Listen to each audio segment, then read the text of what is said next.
Hey everybody, welcome back for another episode of the Mannschrecks. It's a Christian commentary. It's a commentary on Christian life and culture from a pastor's wife and her sidekick. That's me. I'm your favorite host, Sarah Mannschreck. And I'm that other one, JJ Mannschreck. And joining us today is our very first ever on the podcast guest host. And so we are so excited to welcome David CARLSON. I feel like I can call you a Twitter buddy. Is that a valid thing? We've been mutuals on Twitter for a good long time. Help, they have me tied to a chair. And he's going to play games and he's going to like it, okay? Yes, yeah, we've been Twitter buddies, I guess, for a little while. Yeah. So, David, you came up with a game, and we'll get to that later, like at the end of the episode, but you posted a tweet, and I don't know what your standard is for viral, but it kind of blew up on you. Like, it was a big thing, the Florida man joke. Do you remember that? Yes. Viral is a very relative term. For me, it was definitely viral, and actually significantly exceeded my previous viral record, which was my Modern Major Theo Bro. Yes. Ditty. But other than that, yeah, I very, very rarely get any engagement more than 20 likes on something is pretty right. And so for it to just, I mean, it got like 600 responses, a couple thousand likes, 300 retweets. I mean, it was a big thing. 4,520, but who's counting? Bam. He's got it marked. I love that. Well, and it just like, it was fun, you know, and it's just like you put a good prompt out there and people jumped on it. And I was like, this is fun. So we should do this on the podcast. And then we just sort of morphed into the idea of like, well, why don't we have David come and play the game with us? And so we are definitely going to dive into that later. But before we get to that, everybody pause the podcast, go look up David CARLSON. But you're not David CARLSON on Twitter. What's your handle on Twitter? At the Bible in Verse. At the Bible in Verse. Now, I'm going to pretend like I don't know. That's a unique name. What on earth does that mean? A few years ago, I started this crazy project to write the Bible in poetic, like epic verse. And over time, I realized that I was going to be lucky if I got through Genesis. So that's what I'm working on. Right? Well, and I got to say, it's really, really cool. So I went, after it was like, oh, we're going to have him on the podcast, I should actually click that link in the bio. And I did. And I went and I rushed into the other room to tell Sarah, and Asher's hanging out and joining in. He was excited too. No, but it was like, I rushed into the other room and I was like, hey, you know that guy that we just talked to and he's going to come on the podcast? You have to hear what he did. And then I probably read her the first couple chapters of Genesis. Like, you've got a talent, man. It was really awesome. Cool. It's just, I don't know. And I haven't really done anything with poetry in a long time. But it's a really say the same thing to all the epic Bible poets that you talk to. I have so many epic Bible poets on the podcast. You know, they sponsor us. You know, it's a rule. I didn't know if I told you that. No, but truly, it's a very cool project. So I just got to ask, where did that idea even come from? Like, what got you excited to do such, that's a grand scale adventure. I'm not sure I could tell you exactly what prompted the initial statement. It's probably has something to do with my enjoyment of the Silmarillion, which Tolkien's posthumously published work. How it starts out with this accounting of the creation of the world of Lord of the Rings through music. 10 years ago, I was kind of working on my own little extremely derivative fantasy story. I'm not even gonna say sure. I think it was more like 20 years ago. We all have a couple chapters of a story stashed away that we're embarrassed to bring out. Like, I've got it, and Sarah can tell you, I will never show it to a human being because it's terrible. I'm embarrassed, but it's there, and a little I'm proud of it. Yeah, exactly. It's like, one of those early formative things. Like, whom among us does not have a couple of chapters of a derivative Lord of the Rings version?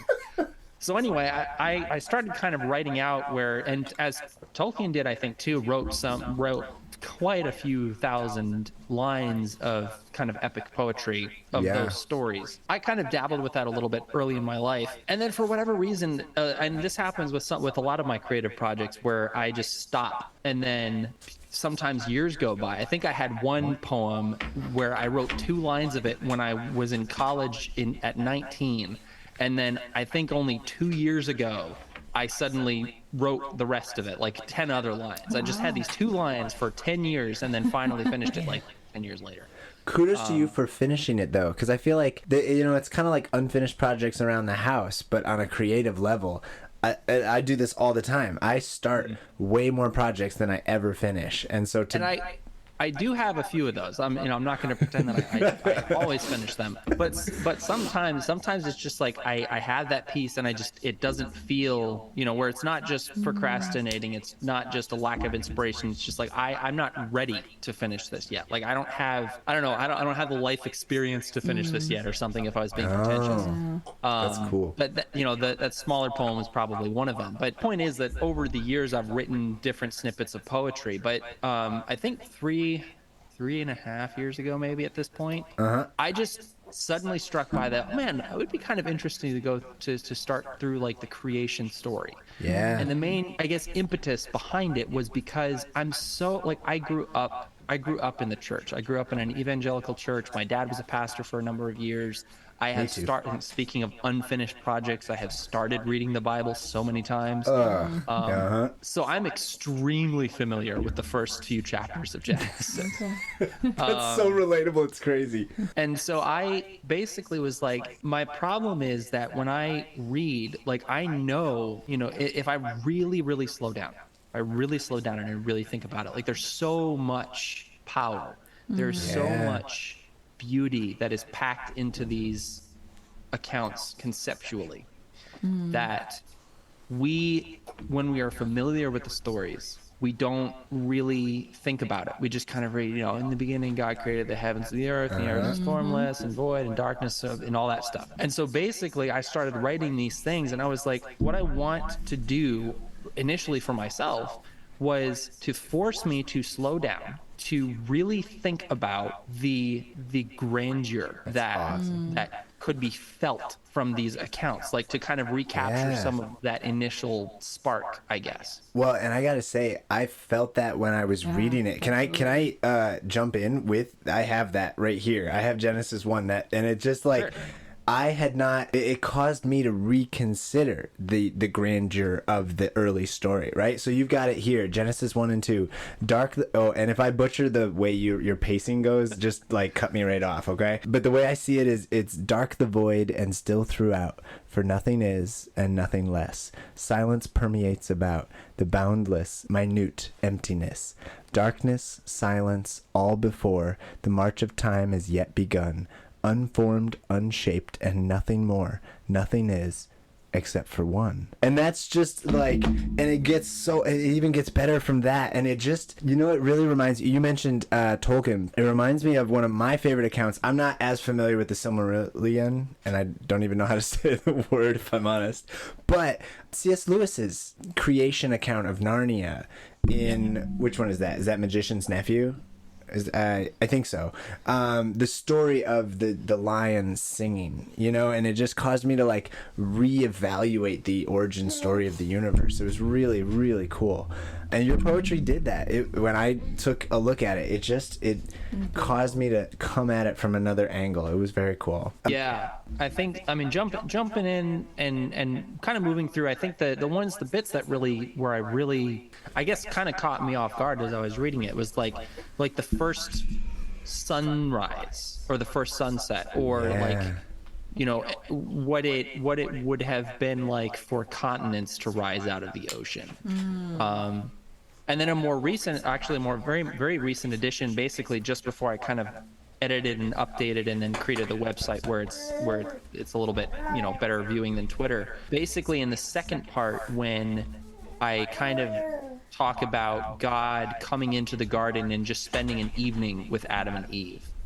Like that kind of where I guess expanding on the relationship that could have been in order to really understand the tragedy of what was lost. And because that's something that I think we definitely don't really feel as much as we ought to. No, yeah, man. And I really love it. And I don't think enough people because you're pretty witty on Twitter. You're like a lot of fun to follow. but I don't think enough people do that second click of check out the bio, check out that website, and it's absolutely worth it. David CARLSON, epic poet, and it's such a cool project, and I'm really excited to see you as it continues as far as you go. You know, you got at least one person checking it out. Now that I guess I count like as a half a person, you know? I appreciate that. So this is totally off tangent because I realize I'm doing a ton of talking and I want to include Sarah in the conversation as well.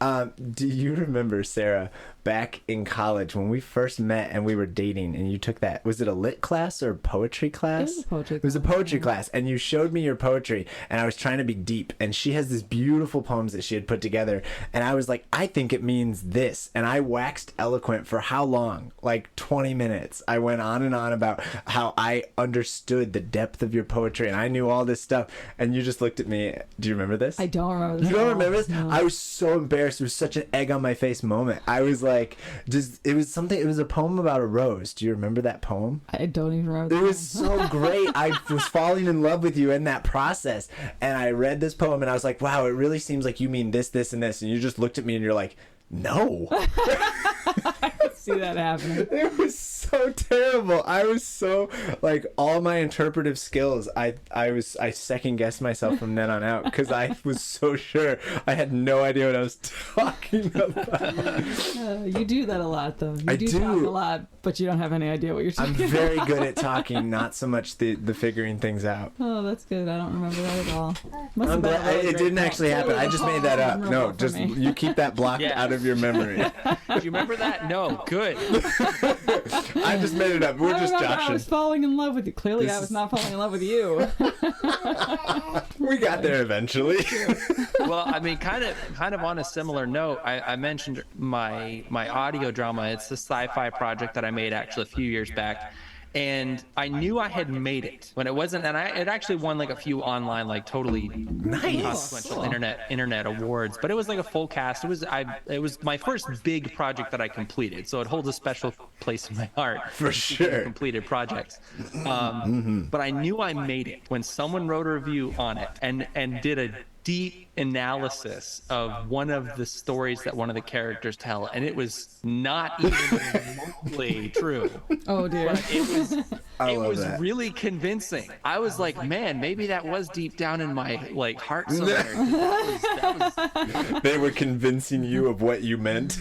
yeah. Oh dear. I've had that like with sermons. People will walk up and be like, "Oh, that sermon was awesome. You know that sermon where you were talking about this, this, and this?" And I'm like, no, I would never say that. Like, they will pull a teaching that is like heretical out of my sermon, and it's like, that's not what I meant. I don't know what oh man, but that is kind of like misunderstood art is sort of like a credential, you know.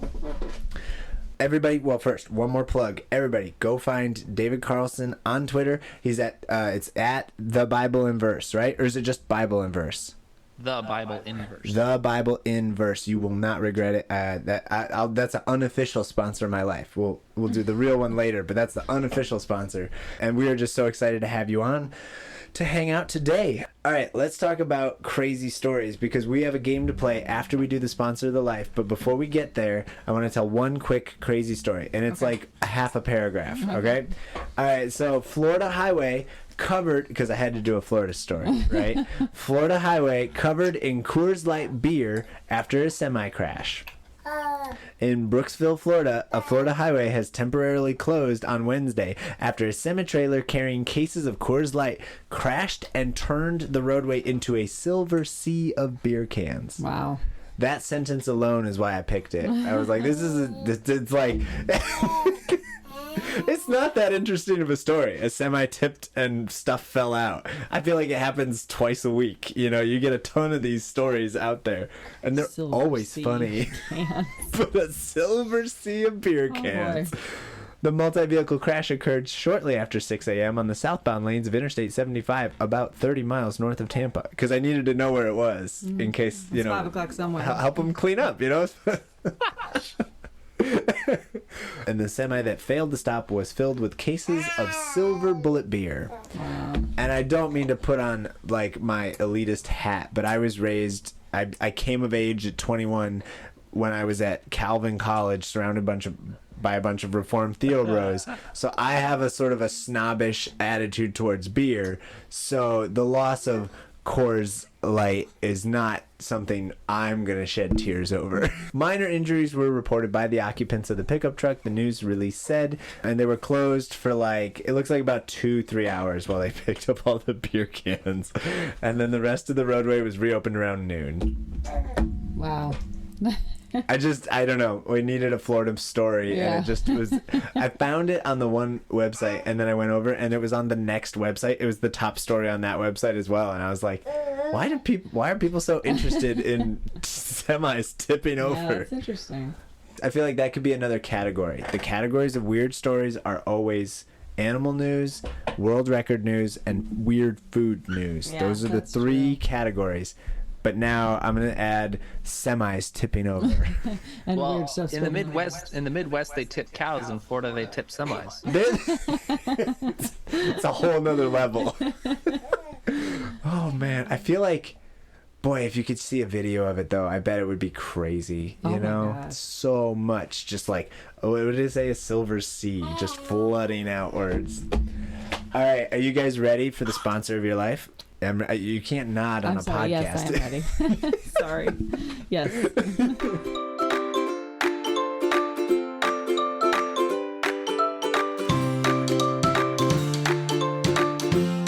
All right, and Asher's ready too. He's excited. He's usually asleep at this time, and so this level of energy is concerning for us as parents. Sarah, what is the sponsor in your life today? All right. The sponsor of my life today is real exciting, but I went grocery shopping today, so We all do it. Aldi coming in with my grocery haul. So I'd say Aldi's pretty good. I like their prices and I like their business model a lot. So Oh, just Aldi, the Aldi in grocery general, store. yeah, the grocery store. Solid. Yeah, I know. I Really love exciting. Aldi. Do you have There are Aldi some wherever good- you are, David? Good We thing. do, yeah. Some of the stuff that we get from there has been hit or miss, but they have very, very good pizzas. They do. Yes. Yeah, they do have good pizza. I never did Aldi growing up. Like my parents, and I don't know, maybe they didn't exist yet or they weren't like popular, but man, once we got married, we discovered Aldi and it has been a staple. Just for prices, especially, and some of their stuff is really good. So surprisingly, they have a lot of organic stuff that I purchased. So Well, and as I understand it, their model, like, stuff is cheaper because they don't do a lot of the fancy stuff. They're like, who needs shelves? Just stack the boxes and open them up. People don't care. And I think they're right. Well, I don't care. It's like, yeah, I'll grab the box of cereal out of the cardboard box. I don't need it off of a fancy shelf, especially if you're selling it for $2 cheaper. The toddler got a hold of the extension cables. Hang on. nope, we're fine. He's okay. But he's discovered it's fun to He pull. has. He found the cord. So unfortunately. Awesome. And he's going. Okay. All right, David, what is sponsoring your life today? The sponsor of my life today is the sponsor of my life in general. Like, as soon as you asked the question, I was like, oh, I got it.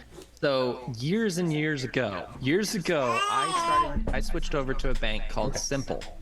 And what made Simple Bank so great was that they were basically, from the top down, they were built to be an on-app experience.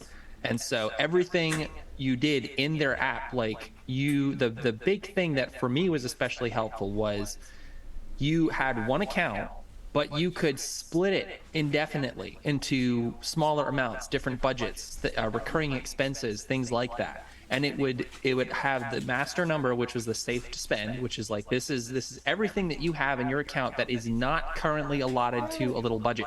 And so you always knew, like, this is how much I have, and this is how much I could potentially spend. Okay. Nice. So what's the name of it again? It is called Simple Bank. Don't Simple look it up Bank. because they closed.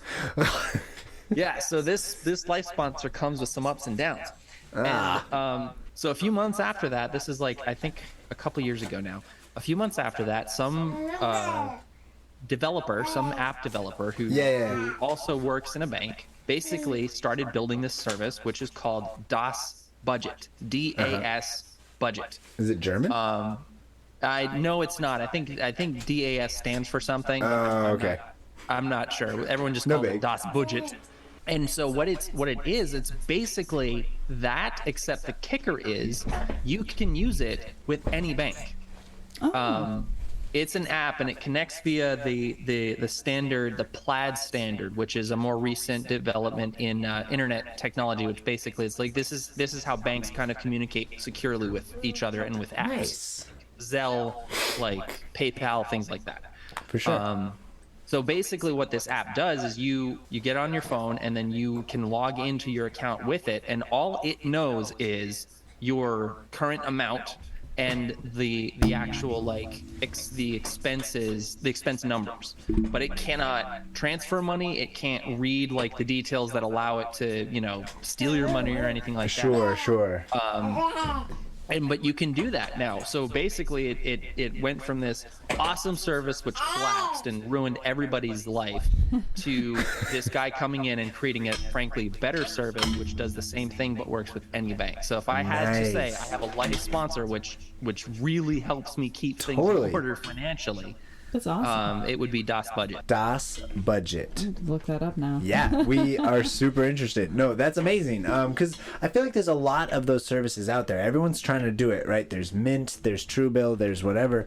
But Das Budget comes with a personal recommendation, and I love that. Yeah, I tried Mint, I tried a couple of others, and like after Simple went down, and it was like they didn't have that where you can just split your money into a billion different bills. Your categories, categories, and it will automatically fill them. Each time your paycheck comes in, things like that. It's great.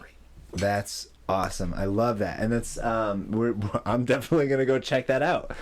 All right, so my sponsor today is, today, well, I guess we're releasing the podcast episode on Friday, but today was just kind of a heavy day, and there was a lot going on, and it was like, you know what I need? I need to stop at an amazing local bakery and get a treat. And I didn't even know what I was going in there to get, but there is this awesome bakery in the town where we live called Flushing, Michigan. It's called Marcella's. It's locally owned, and the owner is really, really cool.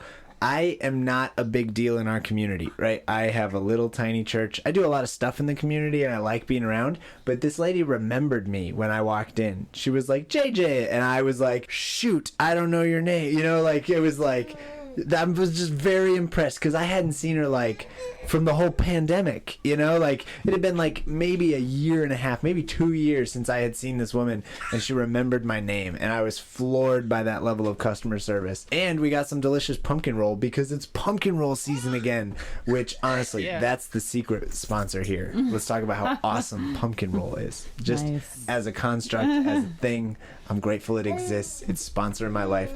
But also the fabulous customer service of the owner of Marcella's Bakery in Flushing, Michigan, off of Pearson Road. Yeah, Asher's got lots to say about it. I don't know how much you can hear him, like how much it's picking up. I hear him. It's adorable. He's pretty vocal tonight. He's very he's just having a good time. We're getting to the crawling phase. Like it used to be, if I put him down, he would be there when I came back, and now it's like he might be 3 feet away from there. He might be in the extension cord. Yes, exactly what happened.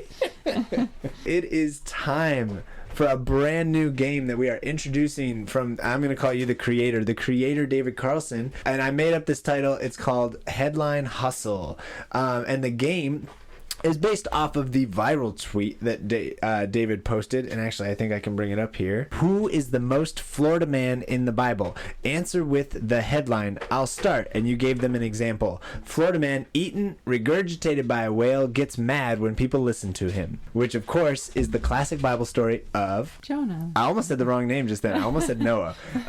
It was Jonah. And so this tweet blew up. There's a ton of responses on Twitter. For our game, the way we're going to play it is the headline hustle, Florida man retelling of classic Bible stories. And so we put together a couple. David, I think you did some. I've got some. And we can read some of these off of Twitter because they are so funny. They're just, and if you remember, we have done a Florida man segment on this podcast before. Florida is such a weird place. It's full of just hilarious people who do crazy things. Florida man is like its own thing now. There's a whole website for Florida man stories. So we are going to tell Florida man headlines, and the other two people have to guess what the Bible story is, or riddle it out. Okay? Yes. I'll let you go first. All right. I tried to go easy to start, and then they get more obscure as I go because I couldn't think of any stories.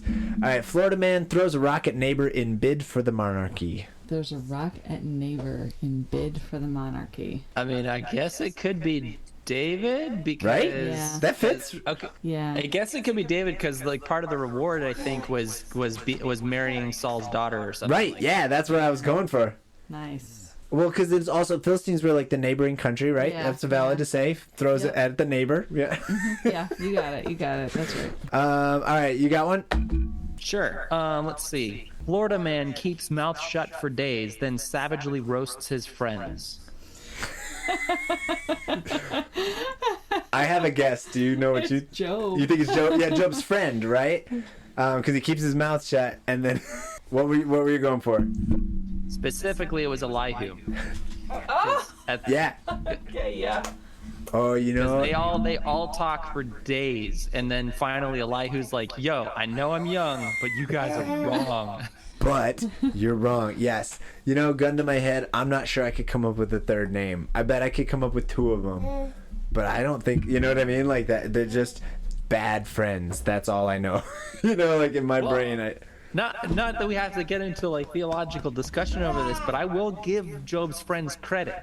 They sat with him for like 3 days without saying anything. That's yes, true. that part's fabulous. As soon as they open up their mouth, ruins it. It just goes downhill.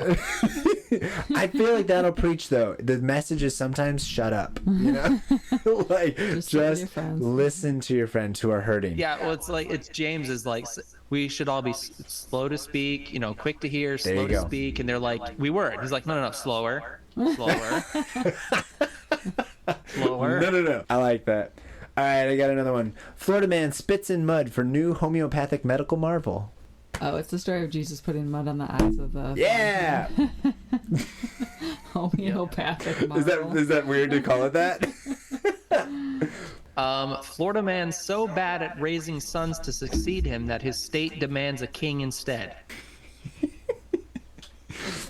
So bad.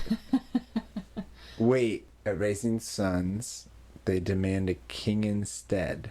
I mean, the worst dad that I can think of is probably Jacob, right? We got all those sons and he's just awful. Or who was right before Saul? Like the last prophet? Or the not prophet, what am I saying? Judge. Can you say it one more time?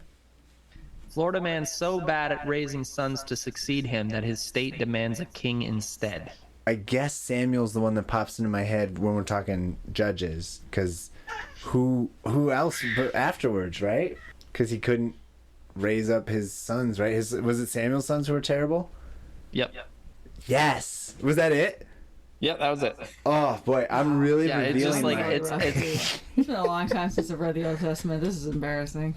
Well, and I mean, I couldn't get my head around it. So I think Jacob was a terrible father who had all these sons, and he did such a bad job that they end up hating each other for so much of their life. Well, there's a lot of bad dads in the Bible, but yeah. I couldn't. No. Patriarchy is totally a positive thing in the Bible, man. Yeah. Totally works every time. Nothing but that. I feel like the example is no, that never works. Yeah, no. So it but I couldn't. I was like, Joseph doesn't Yeah. become a king though, and that was the Yeah. part that I was like, that didn't track. All right, Samuel, I like Yeah, that. that's good. That's really good. Florida man's potluck recipe feeds thousands. Jesus. Yeah. Hot like recipe. I mean, right? Yeah, no, they're right. All right, what you got? Any more, David? Yeah, I got 3 more. Nice. Florida man was too stunned to speak. Writes son's name on iPad. Oh, It's Zechariah. Yeah. The iPad, though, I like that. That was a good twist. Because it's Too a stunned to tablet. speak. I gotta say, I love that story so much. Like, and it's just fits right in that patriarchy theme, right? Of, hey, shut up while your wife's pregnant, and then you're allowed to talk when you follow your wife's direction. That story just warms my heart, though. I do. I love that. Zechariah, excellent work. Florida man releases self-published book of poetry. David. Yeah. The Book of Psalms. Or one of the sons of Korah, or one of those guys. Yes, it's true. There are others. There are examples. All right, I turned this one into a headline. Florida man makes beehive out of this shocking dead animal's carcass. Click here to find out more. Samson. Yes, and the carcass was a lion. a lion. Well done. An Asiatic lion. Let's see. These are more general, but they were too good to pass up. So let's see. Florida man ordered by Supreme Court to copy entire Bible by hand, not sleep around, and not go to Louisiana for money. Disobeys all of them. Disobeys all of them. I just like that title. That's really good. I don't know, actually. Is it just I have a gut jump? Go but with I'm your not, gut, because my Is it? It's not Samson, is it? Because I'm trying to like compare the rules. copy Bible by No. What was the copy of the Bible? Who told who to copy something? I'm trying to think. I'm stumped. I think actually. Copy the nation of Israel. Oh, like the whole. I don't know. I got nothing. You're close with that. Okay, wait. I gotta hear it one more time. It was something about it had to copy the Bible and. Florida man ordered by Supreme Court to copy entire Bible by hand, not sleep around, and not go to Louisiana for money. Disobeys all of them. Sounds like something one of the judges told, like they went to Egypt from, not for money, but for soldiers or whatever. I'm stuck. I don't know. You stumped us. Close enough. Definitely got it with the Egypt thing.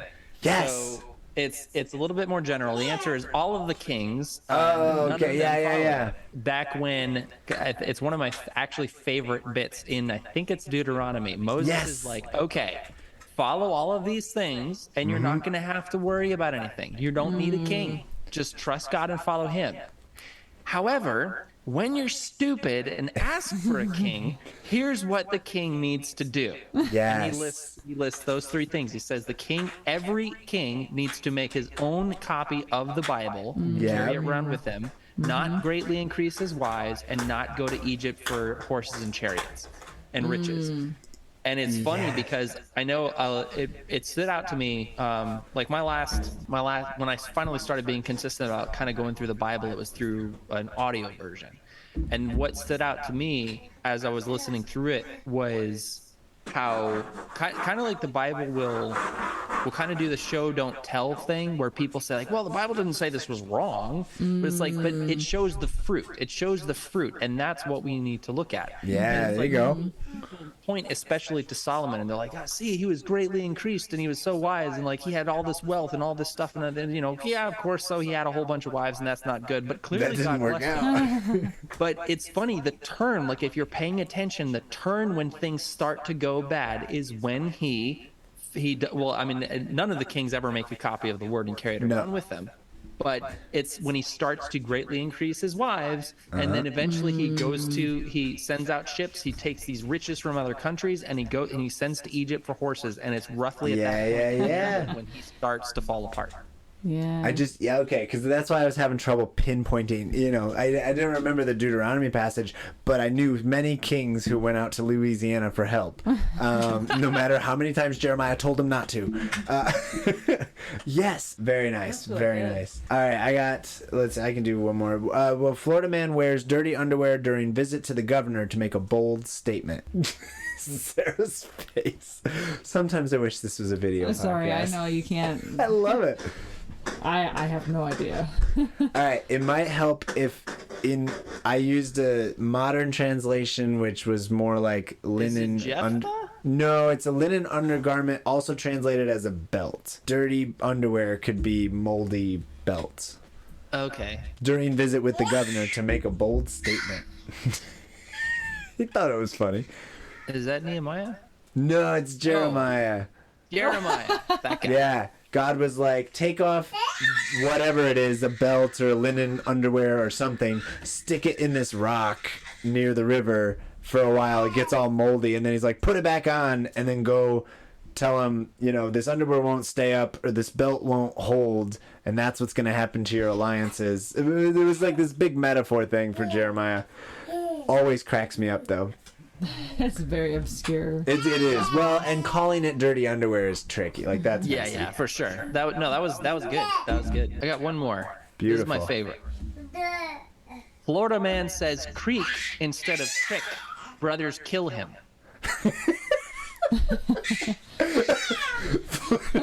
So it's a creek instead of creek. So that's just an actual Florida man story. You just didn't pull that from the Bible. Brothers kill him. Brothers kill him. Ooh. Brothers. Yeah, but Jacob, they didn't kill him. No. Not Jacob. I Who am I know. thinking of? Joseph. No, I know I wasn't thinking that either. But I was thinking Cain and Abel, but that's not right because his brothers. Oh, okay. Brothers who didn't like. I know, it's really tricky. It's really. Creek instead of crick, brothers kill him. It's a catchy headline, stays in my head, but I'm stuck. Ooh, yeah, I got nothing. I'm trying to think. It's not in the New Testament. I'm trying to think if there's any brothers who sold anybody out. Creek instead of crick.